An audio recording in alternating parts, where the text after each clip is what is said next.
Welcome back to the First Gnostic Church of Christ. This is video number 4. We are reading the Gospel according to Thomas. We will pick up on verse number 31. But prior to doing that, I wanted to visit a couple of the prior verses. One of the verses that I visited a couple times have been on my mind quite a bit, as I understand there are different understandings of these verses out in the general public, and I wanted to present one of those interpretations of verse number 7. This again is referring to lucky is the lion. Now, in my original commentary on this verse, I interpreted the lion to be the Christ, or Jesus in this case, and that in fact Christ is saying that he's lucky to be able to come as a human, that humans would consume his message, and therefore he was fortunate to be able to be among people. The reason why I came to this conclusion is I didn't see any verses prior to that or after that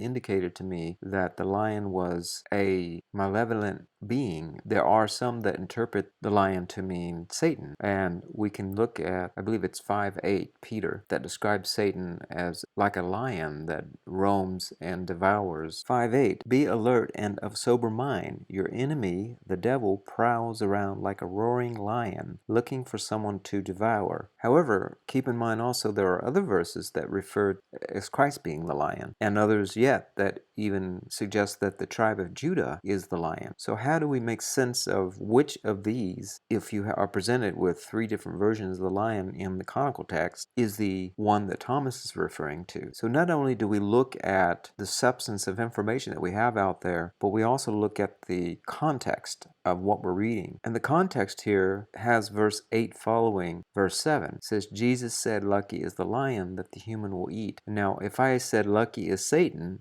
that the human will eat, so that the lion or Satan becomes human, then I would have to ask myself, at what point does Satan or the devil become human? There's nothing in canonical text or Gnostic text that tells me or has shown me that Satan is an actual human. The Demi-Urge may be considered a man. There are some that argue that, but man is different from human. Human is often humbled down version of a man. Would Satan or the devil actually be humbling himself if he were to be taken from heaven and then being presented as a human? I would argue no. I would argue that in fact man is higher than the Demi-Urge, and the Demi-Urge knows this, and certainly Christ knows this. This is a saying by Christ. In fact, it was Jesus, or the Christ, that came to earth to humble himself. This is one of the reasons why I look at the lion here as being the Christ. Lucky is the lion that the human will eat. And it's the human that is consuming the lion, so that the lion becomes human. And this is the very reason that Christ had come to be among humans, is to bring his message for consumption. In my mind, he's pointing out that it's a fortunate day, not only for himself, as he's the lion, but also the tribe of Judah, from which he comes from. It's a lucky day for them as well. And the human that eats of the lion makes the lion fortunate that the human's consuming that lion. Now, if we were to say that lucky is the lion that the human will eat, because the lion is Satan, then we could say that that lion is fortunate. But would Christ really be making note of the fortune of Satan? Perhaps he would. I don't know. Now, I'm just presenting 2 different sides to this way of looking at this particular verse. So that the lion becomes human, and foul is the human that the lion will eat. Now, foul would indicate something that's gone bad, much like it's rotten, so it's foul, or it's of no good, of no use, it's gone foul. So foul is the human that the lion will eat. So in this case, the ego, or Satan, some people say it's the ego, lucky is the ego that the human will eat, meaning that the human consumes the ego, so the ego doesn't consume the human, so that the ego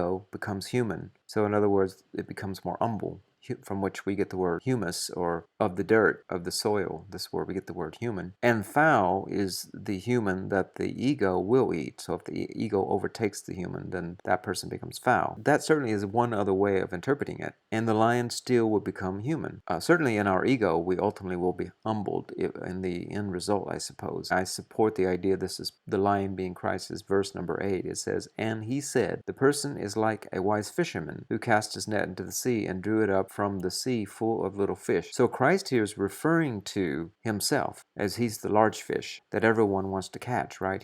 Everyone wants to consume that. So he's talking about symbolisms of humans consuming the flesh, you see. So whether it be the lion or it be the fish, in the instance of the fish, it certainly is the Christ, the big fish. Each one of us becoming Christ-like. That is why I also believe verse number 7 is referring to something that's holy and good, not something that's bad. In fact, what makes the human good in this instance is that they consume the lion. And not only does it make the human good, because it also makes the lion lucky. But when the human is eaten by the lion, on the other hand, that human becomes foul. So, in other words, if you don't accept the message of Christ, it goes to naught. It goes to waste. It becomes spoiled. And ultimately, that lion will consume you. That message will consume you in the end because it is indestructible. It's incorruptible. And the other reason why I believe that this is the more precise interpretation is that as we continue to read through the Gospel of Thomas and in other Gnostic texts as well as canonical texts, we find that Christ continually refers to different symbolism to suggest that in the end it will overtake the whole world. As we talked about in other verses, in verse number 10, he continues that same process where he says, Jesus said, I have cast fire upon the world, and look, I am guarding it until it blazes. In other words, he's going to take the whole world over with his message. It's unavoidable, it's indestructible, it's unconquerable. So this is why I think the context is suggesting that it's about Christ and not Satan. In fact, there's nothing in here, all the way from verse 1 all the way through verse at least 10, if not beyond, that speaks about Satan or speaks about temptation or sin or anything of that nature. So this is the reason why I go back to keep it within the context of what does it mean? Because Revelation referred to the lion as being Christ, and several times in the Bible it refers to the tribe of Judah being the lion, and then of course one occasion in Peter where it refers to Satan being the lion. But if you look at the context of what's being said here, there's nothing here that would indicate anything that is of the nature of Satan. In fact, it talks about rising up and consuming the Word of God,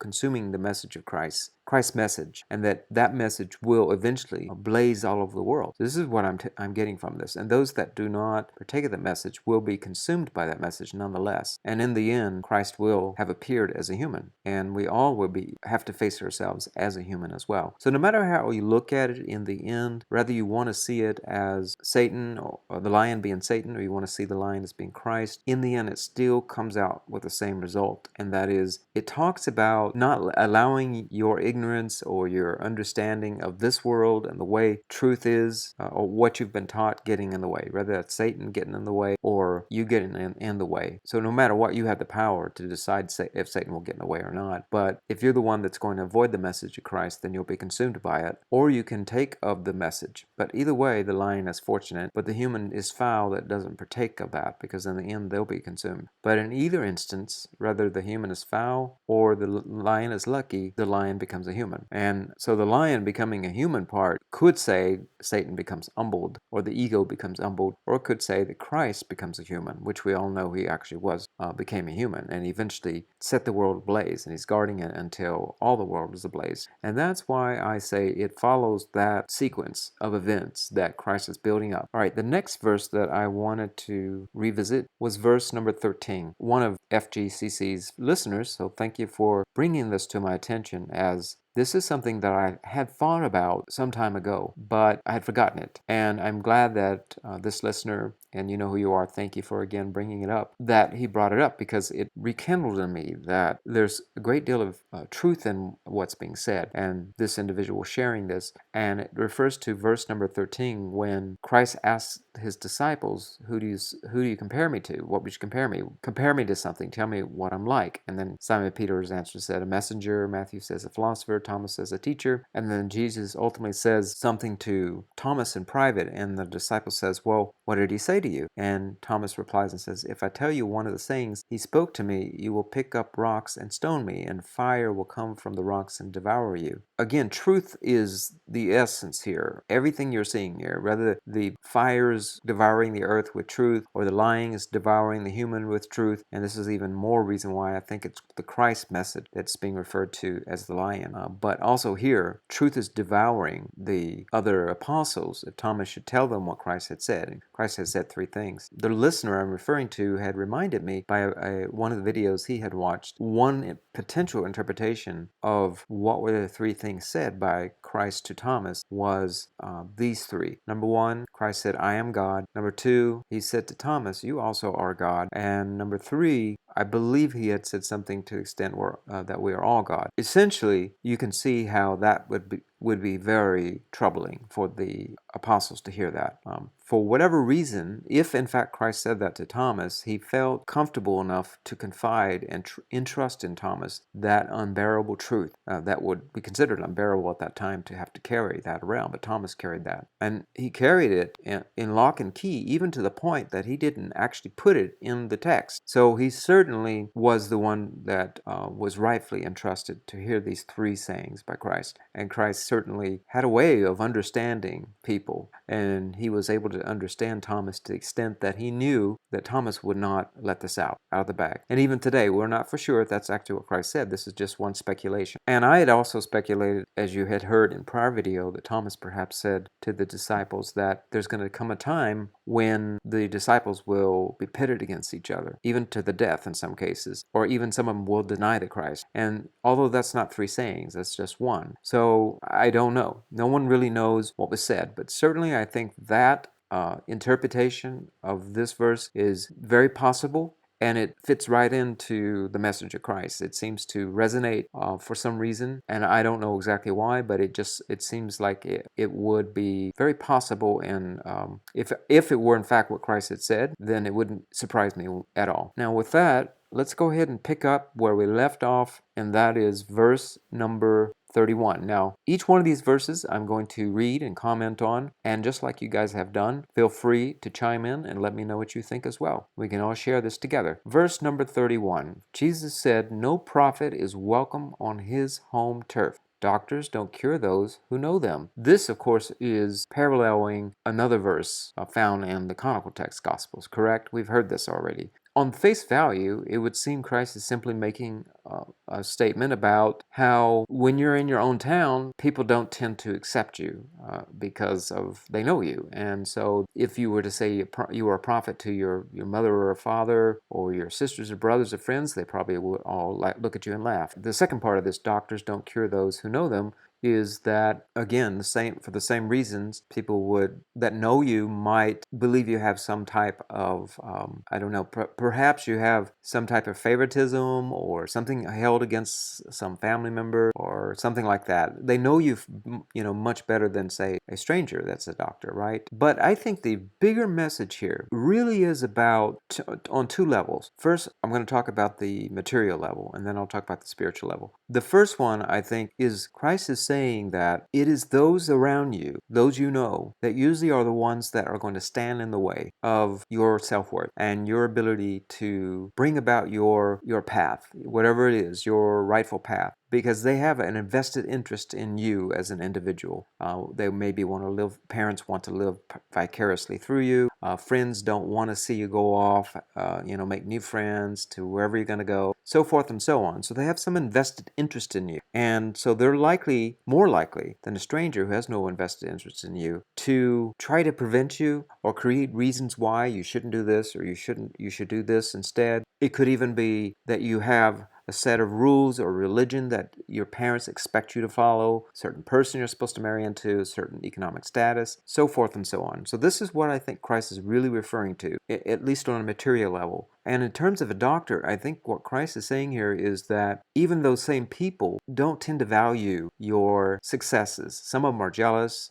Some of them, again, they connect the dots to mean that, well, now you're a success. How about my own child? Maybe you have a competing aunt who also has children around the same age and are competing against you, and their child, maybe your cousins, feel like they have to keep up with you in order for their parents to be pleased with them. So it gets to be a competition, so forth and so on. So oftentimes it is they will downgrade you as a way to keep you in check, as a way to discourage you from leaving the roost, so to speak, so that you're under their control, because the real fear is that they're going to lose you in some way, and for whatever reason. Some of it's because they really love you and they don't want you to move to another country or another state or whatever. Some of it is image and reputation. Some of it is their own dreams that they're projecting on you or superimposing on you and trying to live vicariously through you, and they're losing that, and they realize that you're actually an individual. And the doctor part, again, referring to that people don't want to hear you if they know you, because they can't imagine that you've actually grown. Perhaps they've seen you as a child or as a young teenager,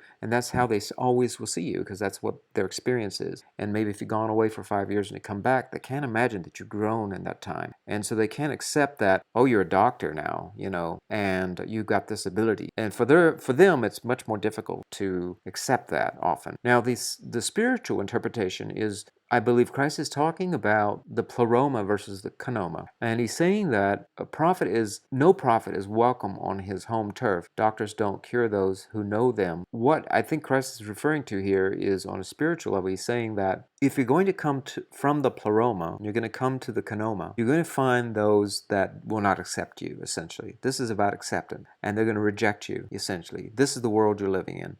Notice Christ calls it a turf. So it's not your actual home, it's not your pleroma, but it's a kind of home. It's kind of where you staked your claim. So this is what I think ultimately. This is about rejection of one's identity, one's self-identity, finding a way to have to stand up against all those that to tell them, no, this is who I am, you have to accept it, or you don't. So this is what Christ is really referring to, and kind of working why that happens, the mechanisms that make that happen. Now, verse number 32, Jesus said, a city built on a hill and fortified cannot fall, nor can it be hidden. Now, this is a pretty obvious one. Christ is referring to, if you remember that you are ascended master, you really are. You are a spiritual being. You understand the loftiness of that. And you also take upon the understanding that you're incorruptible and you're forever. And you're worthwhile, you're worthy in the eyes of the Mother Father. Then you understand that you cannot fall. But at the same time, the only way to really know this is if you don't hide that. You don't hide the light, because this fortress will be seen. It's just the nature of things. It's the symbolism he's using, is that if you want to know if you really are living the truth of this fortified city on the hill, then you will know it if you're ashamed of it or not. So this is what Christ is saying, nor can it be hidden. If you're ashamed of it, then you in a way have denounced it, or you denied it, like Peter did to Christ 3 times. Then in that instance, your light is dim, and it's not really shining, and you're weak, and the enemy will find a way in, because they know that you are vulnerable. So this is what Christ's talking about. He's really talking about this latter part, nor can it be hidden. Because if you have the courage, if you have the sense of dignity, that you own it, you own that dignity, that you are a son and daughter of God, and that even this earth, this kanoma, is not worthy of you. It's not the other way around. It's not that you're not worthy, but it's this kanoma that you're living in, the material realm, that's not worthy of you. You're the Holy One, you see. If you know that, then you will live that proudly and out loud, and you'll shine it and not be ashamed of it, no matter what the consequence may be. Now, that's not to say you're not using wisdom. We're going to see that here in a second. When Christ talks about being wise as serpent and gentle as doves, he's not talking about being foolish. There were even times when Christ slipped out from among the crowd, because he understood that things were getting crazy, and he could have lost his life at that point. And the reason is that Christ understood his time was not yet. And so we all have a time, and you're going to know the appointed time if that's your walk. If you're going to go to become a Christino and you have a sacrificial walk, then you're going to know your time. But for the vast majority of us, we're interested in only the Holy Souls realm, the 8th realm, or maybe 9th realm. In that instance, really it's about living your truth in a way where you are wise as serpent, but yet you're living it gently as a dove. And we'll get to that verse in a second. Verse 33, Jesus said, what you will hear in your ear, in the other ear, proclaim from your rooftops. And this is along the same lines. Christ is asking you not to just hear the message of Christ as you're hearing it today on this channel, but to also share it. Proclaim it. Don't be hidden. Don't be ashamed. Know you're worthy. Know that this again, the Kenoma is not worthy of you. And certainly there's beauty in this realm because there's light, and the light comes from the Mother Father in the Kenoma, or in the Pleroma. But also it's the world of sickness and death and mayhem, and that part is certainly not worthy of you. So proclaim the truth and share it and invite people to hear the truth. But of course, you want to be wise in having discretion, just as the way Christ did with Thomas. He had discretion to know that Thomas was someone that could be entrusted with these three things that are three mysteries or messages that he was to share with Thomas, and not any of the other apostles. And this is what the kind of discernment that you have to use. And that's the key word, discernment, not judgment, but discernment. Discernment is not making a verdict on someone, not making a punishment or reward, but simply accepting through true understanding and truth how to know what is beneficial or not beneficial. This is what the discernment ultimately refers to. Okay, so it continues. It says, after all, no one lights the lamp and puts it under a basket, nor does one put it in a hidden place. Rather, one puts it on a lampstand so that all will come and go will see its light. So if you want to know if you're walking the way of Christ, then you're not going to be ashamed of being the one that can cry, being the one that doesn't have to be a bully, or that is showing your reputation off to everyone with your big house and all your jewels and pearls and all those things that don't matter. But you can live humbly and be proud of it and be okay with it, not be ashamed of it, because ultimately you understand it's the truth that ultimately is most important. And what is that truth? It's everything that's being taught here, everything you're being taught here about not judging, about loving others, basing one's value of others on who they are, of the very idea that they're existing as another human being. That in and of itself is worthy. It's not based on race, it's not based on IQ, it's not based upon what car you drive, it's not based upon what job you have, it's not based upon what GPA you hold, it's not based upon if you're a politician or you're a religious leader or any of those things. But it's the ability to see the God in each one of us and to know that every one of us are worthy and glorious. And that is the beginning of practicing the path that Christ set forth. It's going to free us from division. And you're going to know that, see, that you're actually following that truth if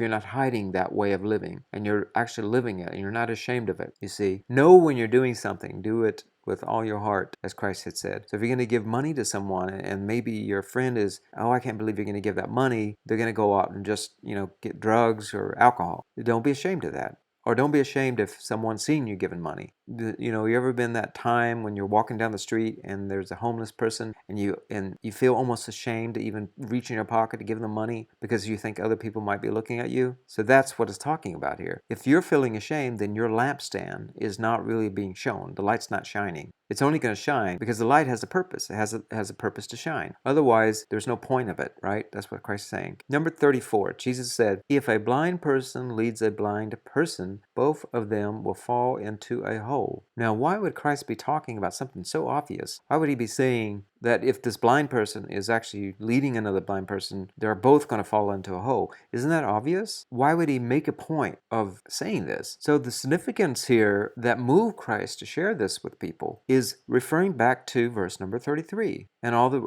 ones before. It has to do with light, because blindness refers to someone that's in the dark, right? They have no light, so they have to be guided. They have to be guided by someone that can see, right? Someone that sees the light and carries the light. So Christ is saying that if you yourself are not living that practice, if you're not living what I've set forth, then you're actually going to cause more problems. So if you're going to give some money to the poor and your heart's not really in it, for example, or if you're going to worry about your reputation or what clothes you're wearing or what you look like or what kind of job you hold, so forth and so on. Maybe your job is you want to be a janitor and you think that's something you've always wanted to be as a kid. You love to, use the mop, whatever. Maybe some of you think it sounds silly, but there are people out there that would be happy to be a janitor. They like the simple aspect of it, so forth and so on. But if you're ashamed and you don't pursue that, you see, because you're worried about your status, worried about what other people say, then you're setting an example for others, you see, and you're just going to affect. But that's what Christ is ultimately saying. He's saying everything we're doing is affecting other people, whether you know this or not. So whatever you're choosing, all the choices that you make are not just a choice for yourself, but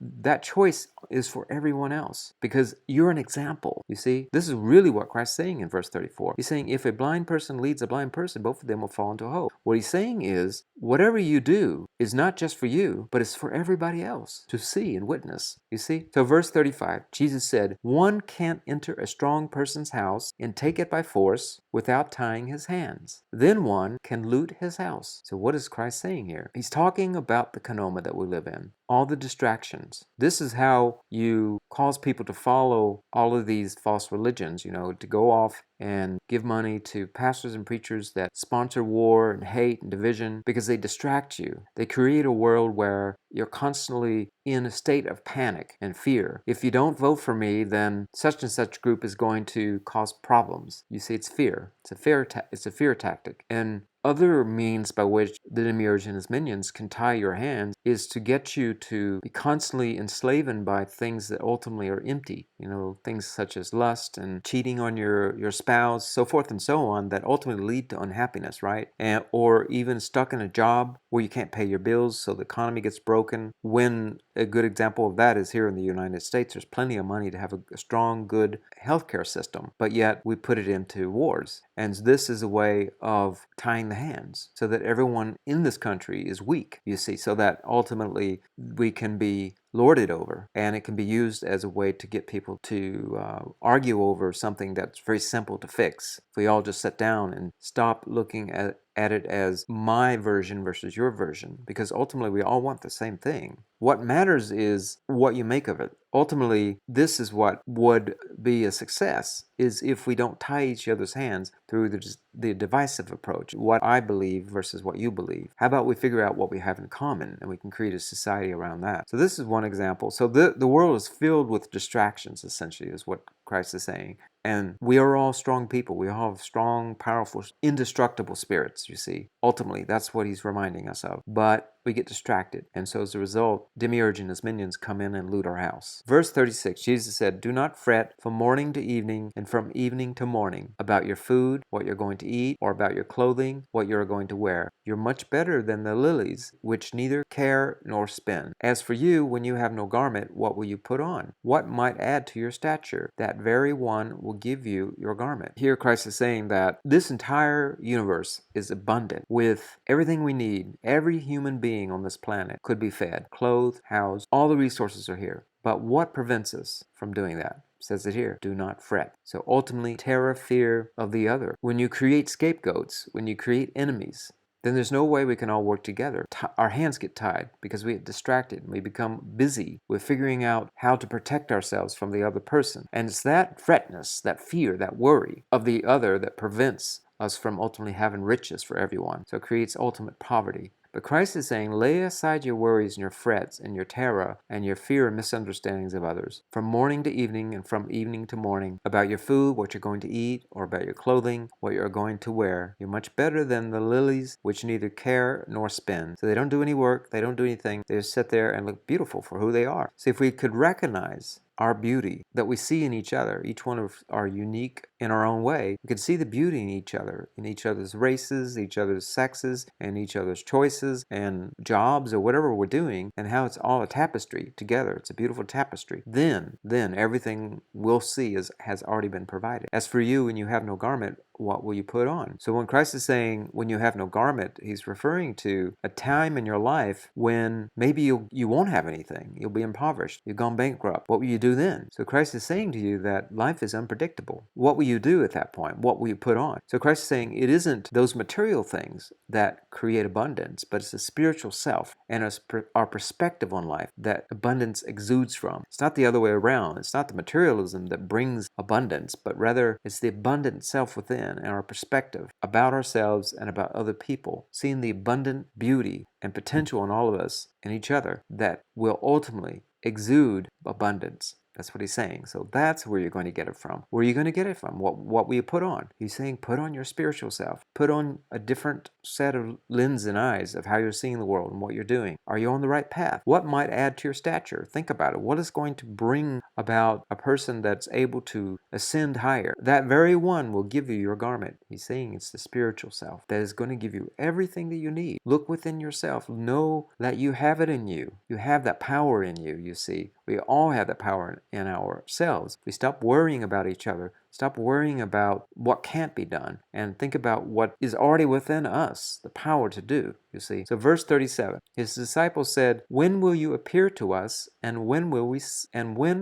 see you?" Jesus said, "When you strip without being ashamed, and you take your clothes and put them under your feet like little children and trample them, then you will see the Son of the living one, and you will not be afraid." So here Christ is referring to putting aside the flesh body, putting aside the material self, declothing ourselves. Remember when Adam and Eve was naked in the Garden of Eden, and then the Demi-Urge came along and created shame, and then he hid away the light by creating cloth, I guess, to hide the nakedness. Well, the nakedness here represents the truth. The truth cannot be hidden. There's no lie in truth. It can't be hidden. That's the essence of truth, you see. So here Christ is referring to the clothing as being the material self, the illusion, the dark self, the one that is in ignorance, that doesn't have gnosis. And when you're stripped, and he's talking about not being shamed, it goes back to all the other verses he said before about living out your truth, knowing your worth, and knowing that you're light and you're a son and daughter of God that is worthy of everything. And in fact, it's the kanoma that is not worthy of you. It's it's the kanoma that's lucky to have you, because it makes the kanoma purposeful. Without us, there'd be no purpose, you see. And you take your clothes and put them under your feet like little children. That's what I just explained to you. Rise up, know your worth. You are greater than the lilies of the field. Christ is saying you're higher than this kanoma. You're higher than the Demi-Urge. You have more power than the Demi-Urge. So put that under your feet,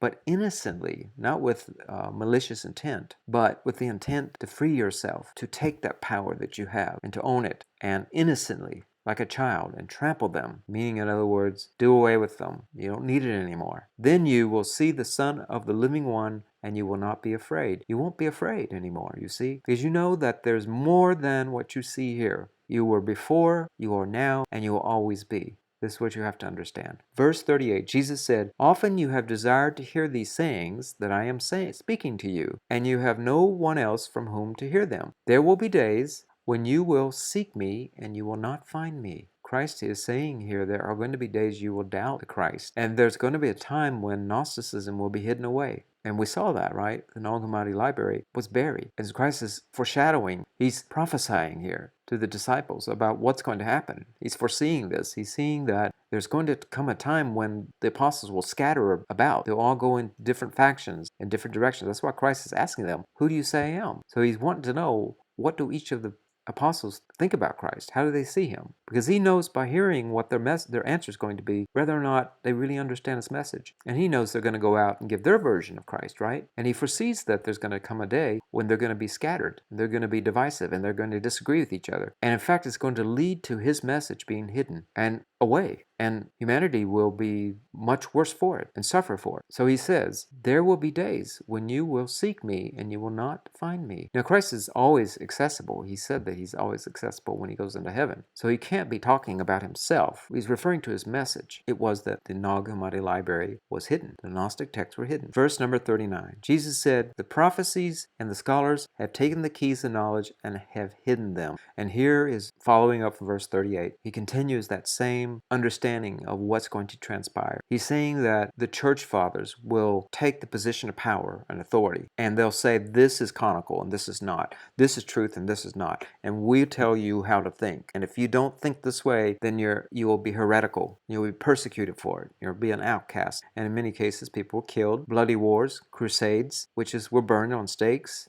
And today, you even have great masses of people blowing themselves up, whether it's under the Judean Muslim model, or it's the Israel model, where they persecute Palestinians, or it's the Western Christian model, which has a bloody history as well, and continues today to persecute people, whether it is because of they're a woman or their sexuality, so forth and so on. And this is what they continue to do up until today. And they continue to find ways to persecute people. And this is what Christ is referring to. And so the pastors and priests, which is the Pharisees and scholars, have taken the keys of knowledge and have hidden them. And so they have hidden the truth of the Gnostic text. And they've done this purposely so that they have not entered, nor have they allowed those who want to enter to do so. This is what they've done. They've purposely done this so that you can't find truth, because they want to take the power and they want to govern over you and they want to lord over you, because in that they get rewards, you see. whether it's passing around the tithing plate, whether it's political power, whatever it happens to be, a means of controlling you, preventing you from being a free, independent, moral agent. That's what they'll do, because they get not only the material gain from that, but they also get some of your light as well, you see. They steal your light, and they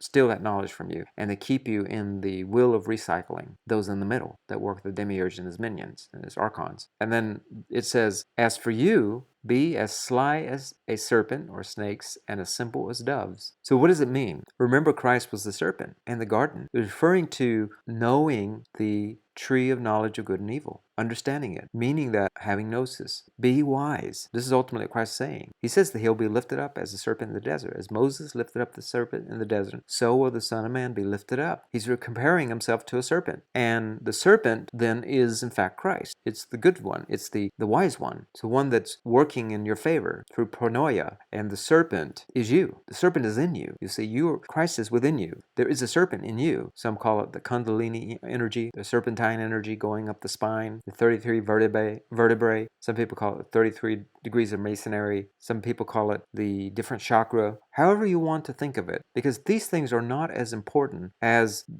that they are used as symbolisms so that your mind can accept truth. If you want to think of it as the spinal cord, serpent going up the spinal cord, if you want to think of it as chakras, if you want to think it as Kabbalah, these are all medians, you see. They're all medians so that you can bring yourself to be open to truth and enlightenment and gnosis. So we all have our unique path. Some of us meditation works, some of us yoga and stimulating the chakra work. Some of us work with the Kundalini energy. Some of us work with astrology and tarot. Some of us work with the Kabbalah. Some of us even seek out shaman or spiritual doctors, whether it be psychotherapy, regression therapy, hypnotherapy. But the key here is not to be distracted by the world outside you all the time. Whatever you're doing, all the time outside. No self-reflection. Because remember how Sophia began the pathway of this essence of her God expression. It was by self-reflection. This is where you find your power, is by tapping into the truth in you. But it's going to take you to be quiet and get into a quiet place. This is when we can always more likely to find the answers to our questions is when we get quiet and we contemplate, and then the answer comes to us, you see. And so the dove part, as simple as doves. So doves here obviously symbolize being peaceful. And peace is not just a state of not being warlike or angry or frustrated or flustered or hostile, etc. So it's not just about being peaceful, but it's also about being at peace, a state of peace, and being as lovely as a dove. You ever hear a dove crowing? That sound is very, very calming, right? You ever hear one maybe outside your window in the morning as you're getting up, like a new day coming? This is what the dove is like. This is what the state you want to emulate. But you also want to carry around wisdom. So you don't want to be vulnerable and you don't want to be impressionable or gullible. This is not the state of Christ, to be gullible. You ever see some people think that being Christ-like or being holy refers to being someone that has no engagement with the world? Well, if you're not going to engage with the world, you're going to go off and go to some monastery, or you're going to live on some coven somewhere off away from society. That's certainly fine, and you can certainly find that in your own unique self. Some people will find that as part of their path. You can certainly do that, go on a sabbatical for a year or two. But if you're going to do that for your entire life, and you're going to consider that as a walk of being holy, then I do ask you to consider how much wisdom you're going to gain. Because this world is not about ultimately not taking wisdom. It is about wisdom. It is ultimately, that's the only thing you're going to take with you, in fact. You're not going to be able to take anything else with you other than the experiences and the wisdom that you get from those experiences. The gnosis, you see, the wisdom, the Christ and the Sophia are the only things you're going to take with you when you move on from this realm. It behooves you to have all the experiences that you want to have that are within wisdom, of course. So you want to be wise in what you're doing, but you want to experience them, because in so experiencing, you're going to gain wisdom. So there are those that maybe think that the way to continually be innocent is go off and exclude themselves from the rest of the world. So I can't take on them out. You see those many sects that think like that. I can't watch TV. I can't wear certain clothes. I have to live a life that it's like at 17, 20 again, as though that's more holy than today. Because back then, whether you're wearing clothes or you're making your own butter, those are material things. And you have the troubles of those times. And even today, whether it's the television or it's your internet, those are material things. And those things are not going to be anymore when you go on to the next realm. It's not about those things. It's ultimately about what is the wisdom? How are you ascending? How are you growing in your knowledge and understanding and in your gnosis? What are you carrying with you? That the only thing you're going to take with you is not the machines that make butter or the internet where you can look up how to make butter, but it's that the wisdom, the knowledge that you're going to carry with you. And so you can see that. Certainly, I'm not downcasting anyone that chooses that way of being. Perhaps that's the incarnation that they come to experience. And they want to know the depths of something very particular. And that's one way, one experience. Ultimately, what I'm saying is that's not the only experience toward gaining wisdom or remaining innocent. Because innocence is already you. It's not what you're doing. It is who you are. That's why Christ is saying, as simple as doves, because you're innocent already. You already are innocent. And there's nothing that you can do in this realm that's going to keep you from being innocent. Because in the end, no matter what you do, yes, there's karma, but you'll pay for that anyway. So in the end, it's all going to come back. But Christ knows that within you, everything will be ultimately perfected back to you understanding that you're already full. So you don't have to seek things that bring you what you think is going to make you full. And this is why he's asking you, be wise and be gentle as a dove. Verse 40, Jesus said, a grapevine has been planted apart from the Father. Since it is not strong, it will be pulled up by its root and will perish. And here Christ is continuing his earlier thoughts from verse 37, 8, 38, 39. He's saying that there's going to be a church that's grafted in, thought of as Christ, or Christian church, or the message of Christ. So he's saying a grapevine has been planted, but it was planted apart from the true Father. No understanding of the true Father. If you look at the proto-Orthodox model, they don't know who the Father is. They only see him as someone up in the clouds with a long beard with judgmental eyes and a big book. That's all they know. They don't know anything about the essence of the Father. They understand that he's the God of good and evil. They understand his relationship to the Hebrew people. But how about the vast majority of humans on earth that are Gentiles, that are not Hebrew? Do they know anything about their Father? Only through the lens of Hebrew people? So you see, they don't really know the Father. Christ has said that he's the first one to bring what has never been heard or seen or touched or even considered in the mind of man, and that is the Father. He brought that to mankind. So this is what he's saying. He's saying that a grapevine has been planted apart from the Father. In other words, he's again continuing that same theme, that there's going to come a time when those people will come in my name that will say that we're Christians. This is the path of Christ. But they were actually planted apart from the Father. And since it's not strong, it will be pulled up by its root and will perish. Don't fret. This model is going away. And you're beginning to see that now. We're in an age, we're going into the age of Sophia. And the old age is passing away. That age was the introduction of Christ and the true Father. Now that we know it, now we're going to experience it in the age of Sophia, you see. The old church is going away. Now, it may not seem like it because they're dominating in politics. They're all over the world. Literally billions of Christians and Muslims and Judean religion still dominates, right? But that time is going to fade. Now, will it fade in your lifetime? Probably not. But have the assurance that you're in a very exciting time because we now have the internet and we're now growing. Just in my last video, I said we had about 140 subscribers. We're already up to nearly 160 just in a few days. And this is not just here on this channel, but many other new channels of Gnosticism are popping up everywhere. And it will take a long time. It will. But rest assured, it's happening. And you're part of that. And you will be thought of as those that were part of starting that movement. So thanks for listening and thanks for subscribing, and let's continue on this journey together. And we'll pick up on the next video, and that's video number, I believe it's video number 5, and that'll be picking up on verse number 41. Blessed day.